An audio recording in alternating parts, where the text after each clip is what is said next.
Johnny B, and co-host who shows up whenever he wants to, former NFL player Rashad Barksdale. It's raw, unfiltered, and no topic is off limit. We talk sports, entertainment, culture, and a whole lot of random shit. Let's get to the point. Point on the podcast. You're hanging out with John, and I'm here with Lauren Ashcraft. She's a congressional candidate from New York for District 12. Lauren, how you doing today? I'm good. Thank you so much for having me. How are you? Thank you so much for actually giving us some time to chat. Of course. All right, Appreciate you highlighting this grassroots campaign with your platform.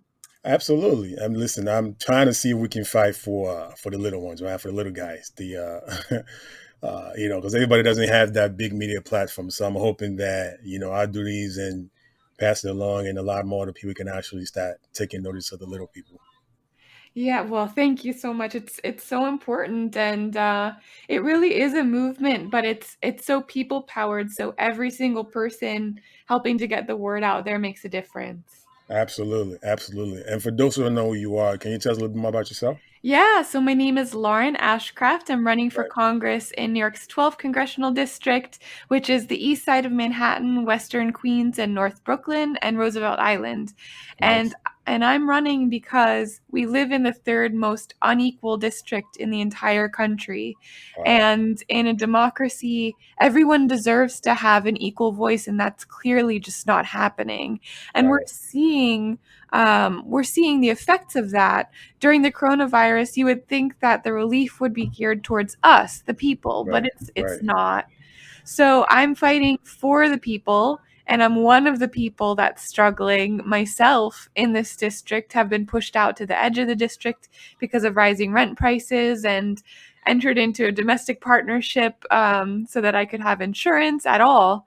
And I'm fighting for single-payer Medicare for all, a Green New Deal, and abolishing student debt so people don't have to make those kinds of choices. Right. Yeah. So me, myself, I actually have a ton of student loans I have to pay back. Yeah. So this is some of the things that I'm happy to see that we have candidates out there that want to get in and help us take care of these things. And we hear a lot of this online saying we should just cancel all student debt. What is your plan towards that? What do you think we should do to relieve guys like myself that are out there with a ton of student debt that we would just love to see just go away? Yeah, we absolutely should cancel it. And we can. That's the thing that I love to talk about, is the federal budget is just a list of our representatives' priorities. And somehow bailing out corporations and giving them tax incentives and handing them a bunch of money and starting wars have been our representatives' priorities. But we haven't made the cut. And we deserve to go to the doctor and not end up with a lifetime worth of debt. And we deserve to be able to go to school and not end up with a lifetime worth of debt.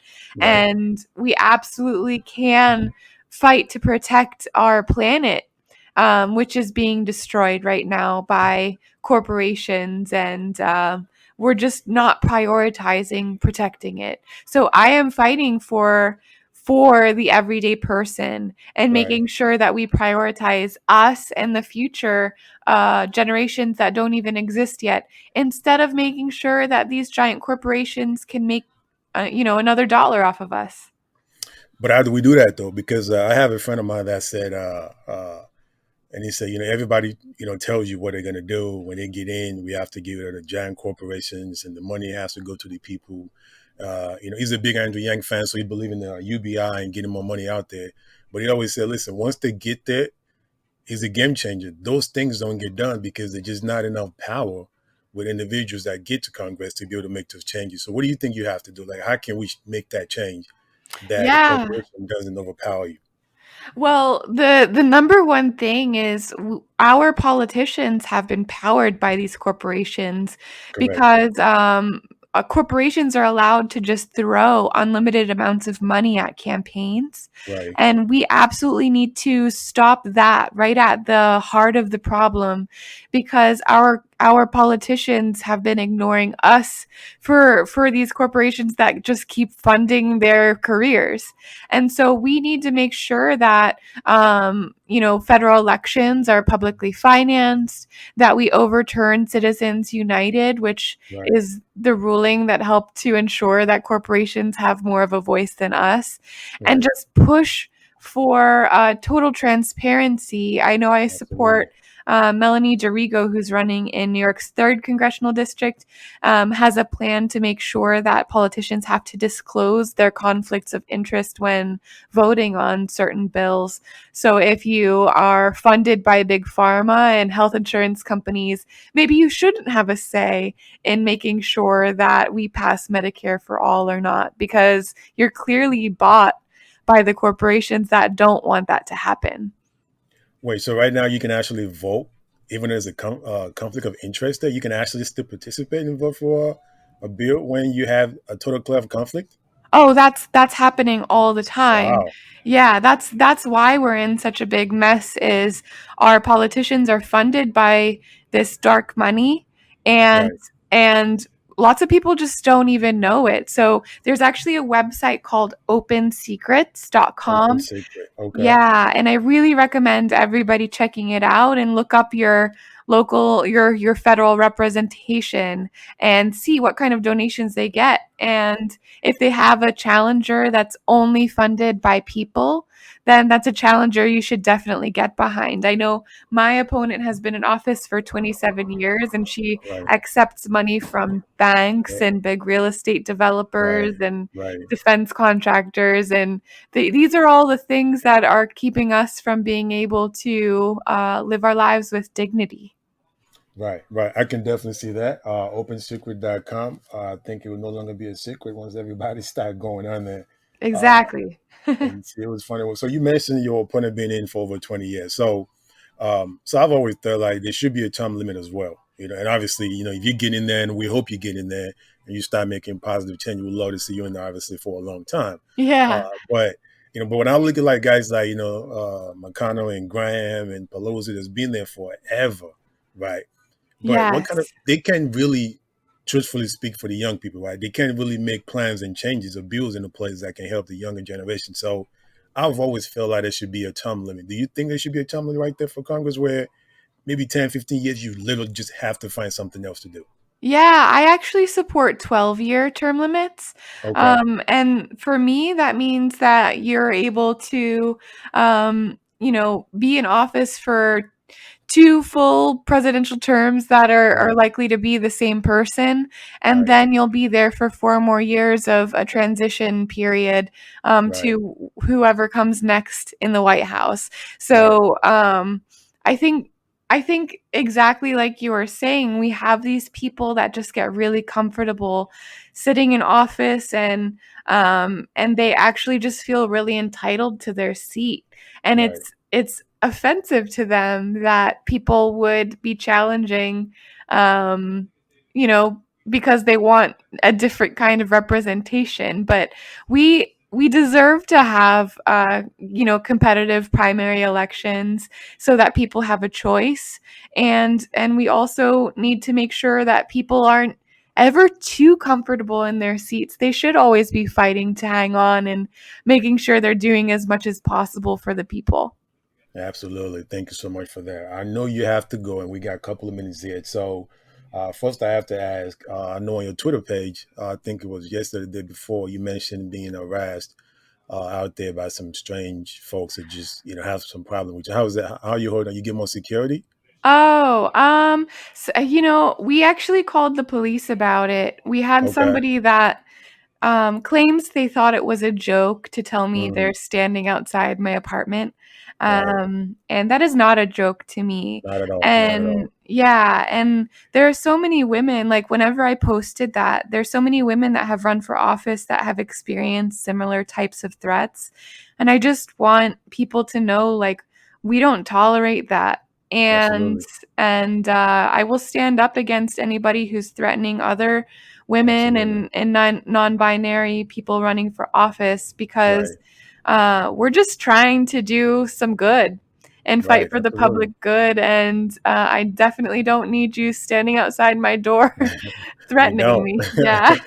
I get it. Yeah, I was like, man, that's terrible. I hope she gets some police to get involved in that, and that's just I don't know. That just doesn't make any sense. There has to be better Yeah. things we can do with your time besides stalking and harassing folks. So I ask you one more thing before we let you out of here. I Sure. understand you were a comedian. Yeah. Yeah, definitely. Yeah, I've been really active in the New York City comedy scene, and Uh, we actually turned my hobby into a way to make sure that charities and soup kitchens and organizations fighting for our rights are funded right. in the district. So it's been an amazing experience, and we're really proud to have helped a lot of organizations out. And recently, we actually did like another non-comedy type fundraiser for one of my favorite organizations, Monday Night Hospitality. That Monday night is, hospitality. yeah, it's a soup kitchen that feeds people in the Upper East Side who are hungry, and they're working through COVID-19 and just making Hmm. sure that they're still providing those meals to people. So it's an amazing organization. If you're listening to this, definitely check them out. But Absolutely. yeah, that's just one of so many organizations that we've built relationships with through comedy prior to me running for office, and just really proud of my grassroots roots, and being partnered with my community in that way. Oh, wow, that's great, man. Thank you so much, man. So before you leave, I have to ask your three favorite comedian. Honestly, I've watched Kathy Griffin since I was a kid, and we may not 100% agree on our politics, but I love her storytelling, and she always makes me laugh. So She's she's up funny. there. I love Ali Wong, and as a part Japanese woman myself, I just love Asian American women comedians. It's really cool that Right. she's doing her She's thing. funny. Right. Yeah, and Anthony Jeselnik is Ali yeah, Wong, Jeselnik. yeah, he's dark. I like it. He is. He is. Everything about him is dark. It looks dark too. So he's a funny Yeah. guy. Yeah, But he yeah, totally is. Lauren, thank you so much for joining us, man. I know we had to keep it short, and I want to make sure we honor the time so you can get out of here. But thank you so much for joining us and just sharing your stories and your platform with us. Thank you so much. I hope you stay safe, and if you are listening, definitely check us out, laurenashcraft.com. If Absolutely. you'd like to donate $1, it actually helps us to make 20 calls to people in our community. So thank you for Absolutely. considering. Absolutely. Hey, thanks for coming. Thank you so much. So go ahead, go online and support the movement, the grassroots movement. They need your help. Lauren needs your help. She's funded and supported by the people, not a super PAC. Go to the website, laurenashcraft.com. Look at the issues that she's running on. Look at what she's passionate about. Get to know her. Donate what you can. And hopefully we can help all these new folks that wants to make a difference for us. We got to get them all out there, y'all. So if you're out there listening, grab your phone, grab your laptop, your tablet, and see what you can and donate and support the grassroots. Support the run, support everything they're trying to do to make a change and bring something new to politics in the United States. So let's get that done. Show your love and show your support. And once again, thanks for Lauren for coming by and spending a few minutes with us. We truly appreciate it, and good luck with everything. And for those listening, I appreciate your support out here as well. Point Noted Podcast. Follow on Twitter at PT Noted. Listen, if you on Spotify, iTunes, Castbox, Radio Public, Stitcher, Google Podcasts, we're on there. Find the podcast, follow, like it, subscribe to it, show some support, leave your comment, get back to us, whatever it is. Let us know you listen and you're a fan of the show. And even if you're not a fan of the show, still holler at me. Let me know what you think. All right. We're on Twitter at PT Noted, on Instagram at Point Noted. Check it out, man. Let us hear from you. Okay. We truly appreciate it. So support the movement. Let's go. You've been listening to the Point Noted Podcast with Johnny B and Rashad B. Follow us on Twitter at PT Noted and Instagram at Point Noted. Hit the subscribe and follow button to follow us and check out more episodes of us talking a whole bunch of shit. You've been noted.